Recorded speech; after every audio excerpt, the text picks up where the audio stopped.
um, dari proses panjang kita dimulai dari permohonan informasi, mengirimkan surat permohonan informasi ke partai politik, lalu kemudian mengirimkan surat keberatan ketika surat permohonan itu diabaikan atau tidak diberikan respon sama sekali, hingga berakhir di sengketa di Komisi Informasi yang kurang lebih menghabiskan waktu selama 1 tahun atau 2 bulan ini 1 tahun.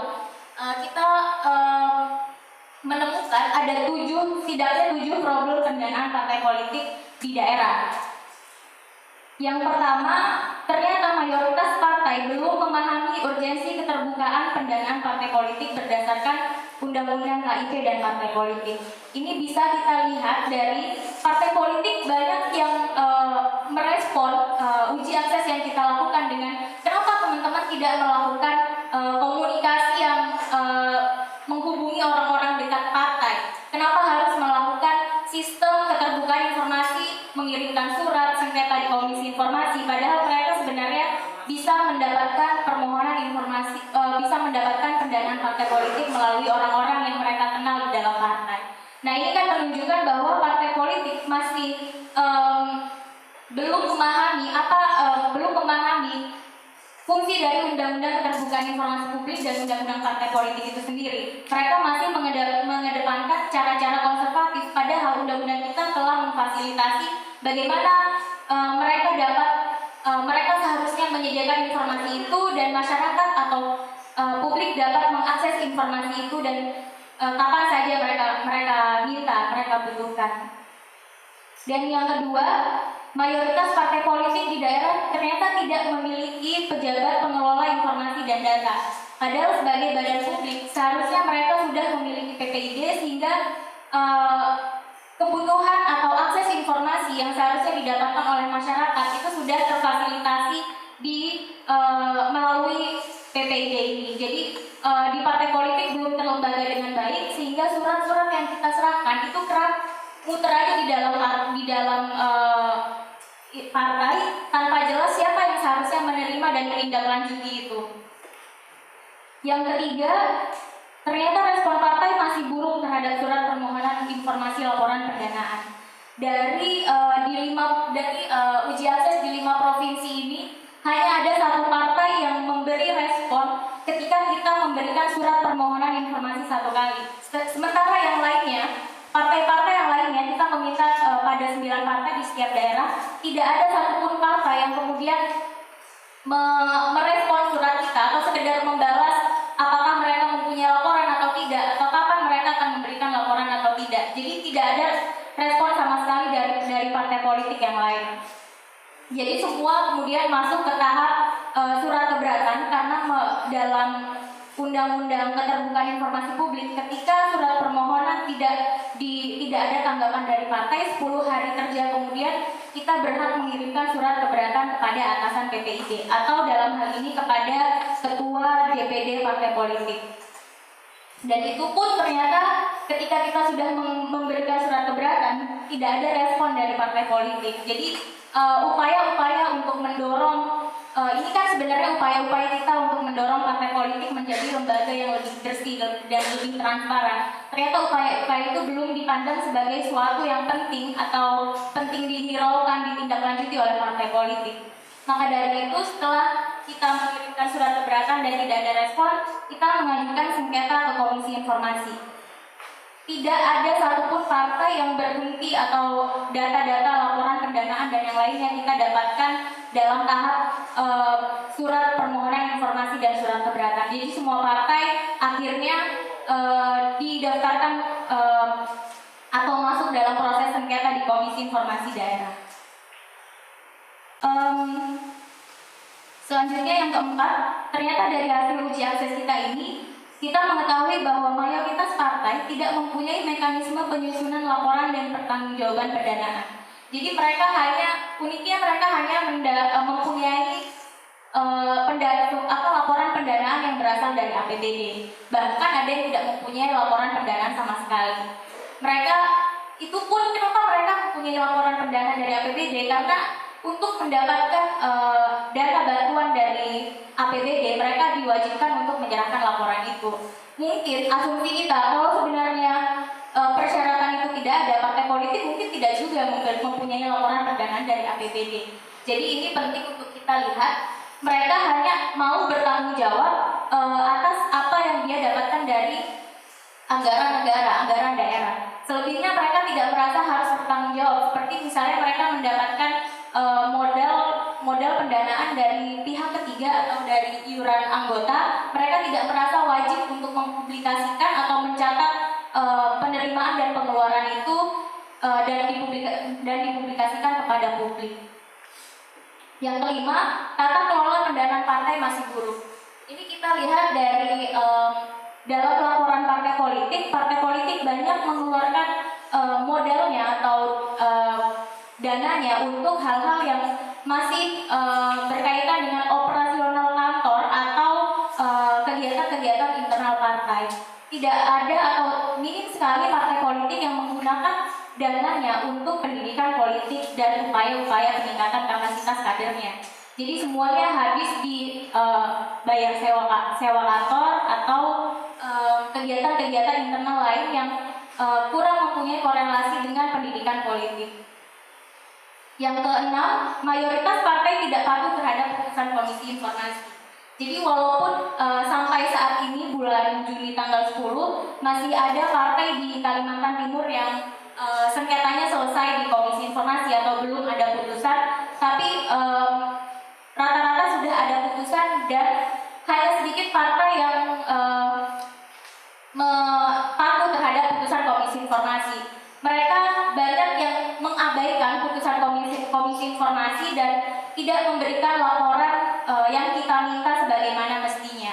Jadi banyak partai-partai masih abai dan menganggap bahwa putusan Komisi Informasi bukan sesuatu yang penting untuk ditindaklanjuti dengan baik. Yang terakhir, hampir semua partai politik menghabiskan dana mereka untuk aktivitas operasional dan kegiatan internal partai sehingga anggaran untuk pendidikan politik tidak tersedia. Lalu kita ke kendala. Jadi dari proses panjang kita ini kita memperoleh banyak kendala. Jadi mungkin nanti teman-teman yang bisa banyak cerita bagaimana mereka mendapatkan serangan balik dari partai politik terhadap upaya mendobrak gitu ya ruang gelap pendanaan partai politik di daerah. Tapi di sini bisa disimpulkan setidaknya ada 5 kendala yang teman-teman hadapi. Yang pertama, ternyata banyak kantor partai politik yang tidak mempunyai aktivitas rutin di dalam kantornya, dan itu sangat menyulitkan permohonan informasi yang kita lakukan. Teman kita di Nusa Tenggara Barat bahkan berhari-hari mereka menunggu di depan kantor salah satu partai di sana, dan ternyata partai itu juga tidak buka-buka gitu ya, walaupun alamatnya benar dan memang benar di situ adalah alamat partai itu. Sampai akhirnya teman kita Mas Suhardi, dia telepon temannya yang merupakan kader di partai itu untuk menitipkan surat permohonan informasi. Yang kedua, partai politik tidak menyediakan laporan pendanaan partai politik sebagai informasi publik yang wajib disediakan. Seharusnya ketika kita atau siapapun yang meminta laporan pendanaan partai politik atau struktur dan program, dengan serta-merta kita harus segera mendapatkan itu, karena itu adalah laporan yang sudah harus disediakan oleh partai politik kapanpun diminta oleh publik. Sementara yang realitas yang kita temukan bukan hanya tidak memberi, bahkan sidang pun mereka banyak dari partai politik yang menggandakan. Jadi mereka memang masih sangat tertutup terhadap laporan pendanaan partainya. Yang ketiga, adanya resistensi partai politik terhadap permohonan informasi. Jadi dua teman yang ada di depan mungkin nanti bisa cerita bagaimana mereka mendapatkan serangan balik gitu ya dari partai politik di sana, karena cukup menarik, apalagi di Aceh ada bahkan kita terhadap satu partai kita memutuskan untuk cabut perkara karena sudah menyangkut serangan balik yang cukup mengancam gitu ya, mengancam keselamatan dari teman kita di Aceh. Yang keempat, banyak partai tidak mematuhi putusan Majelis Komisi Informasi, dan yang terakhir di beberapa daerah Komisi Informasi masih belum siap untuk memproses sengketa informasi. Jadi ketika teman-teman datang untuk menjalankan proses itu, Komisi informasinya belum siap, entah dalam hal pembacaan putusan tapi putusannya belum jadi atau yang lainnya. Nah, dari situ kita mempunyai beberapa rekomendasi. Yang pertama, DPP partai politik menginstruksikan jajaran di bawahnya, yaitu DPW dan DPD partainya, agar segera membentuk PPID untuk menjalin pelembagaan transparansi dan akuntabilitas pendanaan partai politik. Ini berangkat juga dari realitas yang kita temui, bahwa partai politik juga masih banyak yang terus partai politik masih intens berkonsultasi dengan DPP partai untuk merespon permohonan informasi yang kita punya. Dan korelasi itu bisa kita manfaatkan dengan DPP seharusnya juga menginstruksikan kepada DPW dan DPD untuk membentuk PPID untuk menjamin transparansi pendanaan partai. Yang kedua, partai mempublikasikan laporan pendanaannya dalam website sebagai informasi yang wajib tersedia. Jadi masyarakat tidak perlu bersusah payah gitu ya untuk mendapatkan informasi yang memang berhak mereka ketahui.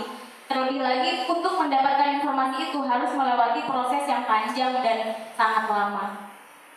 Yang ketiga, memasukkan laporan pendanaan partai politik secara keseluruhan, yaitu dari 3 sumber tadi, sebagai syarat menjadi peserta pemilu. Jadi kita harapkan ada perbaikan dari sisi regulasi, yaitu misalnya dari Undang-Undang Pemilu Legislatif sebagai alat paksa agar partai politik mau membuat laporan pendanaan partai politik dan melaporkan pada publik. Yang keempat, memasukkan laporan pendanaan partai politik secara keseluruhan sebagai syarat untuk mendapat bantuan APBN atau APBD. Yang kita lihat kan mereka rajin membuat laporan pendanaan yang bersumber dari APBN atau APBD untuk mendapatkan bantuan pada tahun selanjutnya. Nah, ini bisa kita jadikan sebagai laporan pendanaan partai politik secara keseluruhan, bisa kita jadikan sebagai lampiran atau salah satu syarat agar partai politik bisa mendapatkan bantuan itu. Jadi tidak sekedar partai diwajibkan melaporkan yang bersumber dari APBD. Yang kelima, ini mungkin untuk presiden terpilih ya. Presiden terpilih harus menginisiasi pembaruan undang-undang kepartaian untuk menjamin transparansi dan akuntabilitas pendanaan partai. Yang keenam, sanksi bagi pihak yang menghalangi atau tidak menyediakan sebagaimana yang tertera dalam Undang-Undang Komisi Informasi Publik pasal 52 itu harus diterapkan. Jadi tidak hanya menjadi sanksi yang ada dalam undang-undang tanpa ada penerapan yang jelas.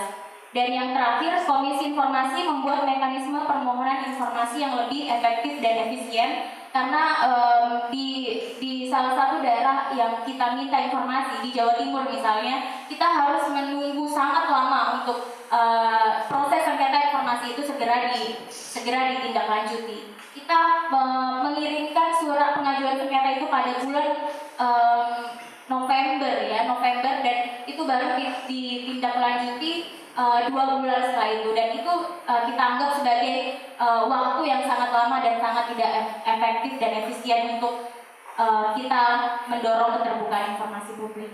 Mungkin teman-teman dari Aceh dan NTB bisa menceritakan bagaimana pengalamannya di Aceh dan NTB.